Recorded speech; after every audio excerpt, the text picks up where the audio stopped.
ఏది ఊరికే రాదు. 100% రిజల్ట్ కావాలంటే 101% కష్టపడి తీరాల్సింది. కొన్నిసార్లు ఆ కష్టం మెంటల్గాను అయ్యుండొచ్చు, మరికొన్నిసార్లు ఫిజికల్గా కూడా అయ్యుండొచ్చు. ఏదైనా ఫైనల్గా కష్టే ఫలి. ఈ విషయాన్ని చెప్పారు జాన్వీ కపూర్. తన ఫ్యాన్స్తో ఎంతో ఇష్టంగా ఈ విషయాన్ని షేర్ చేసుకున్నారు ఈ బ్యూటీ. ఇంతకీ ఏం చెప్పారామె? ఈ ఏడాది బ్యాక్ టు బ్యాక్ రిలీజులు చూడాలని ఫిక్స్ అయ్యారు జాన్వీ కపూర్. అందుకేనేమో 2024 చాలా స్పెషల్ అని కనిపించిన ప్రతి ఒక్కరికి చెప్పుకుంటున్నారు.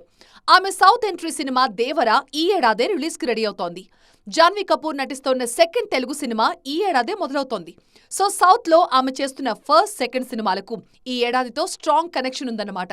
అంతేకాదు, నార్త్లోనూ 2024 చాలా కీలకమంటున్నారు జాన్వీ. ఆమె నటించిన mister and Mrs Mahi movie ఈ ఏడాది రిలీజ్ అవుతోంది. మిస్టర్ అండ్ మిసెస్ మాహీలో తన లక్కీ నెంబర్ 6 ఉన్న జెర్సీని ధరించారట జాన్వీ. ఎలాగైనా ఈ సినిమా సూపర్ సక్సెస్ కావాలని కోరుకుంటున్నారు. 2 ఏళ్ల పాటు క్రికెట్ కోసం తీసుకున్న ట్రైనింగ్ ని లైఫ్లో మర్చిపోలేను అంటున్నారు ఈ బ్యూటీ. కొన్ని సందర్భాల్లో 2 చేతులు ఇక పనిచేయవేమో అనిపించేవట. అంత కఠోరమైన శిక్షణ తీసుకున్నట్లుగా చెప్పారు జాన్వీ. మంచి ఫలితం పలకరించిన రోజు ఈ కష్టం అసలు గుర్తుండదు అన్నది జాన్వీ చెప్తున్న మాట.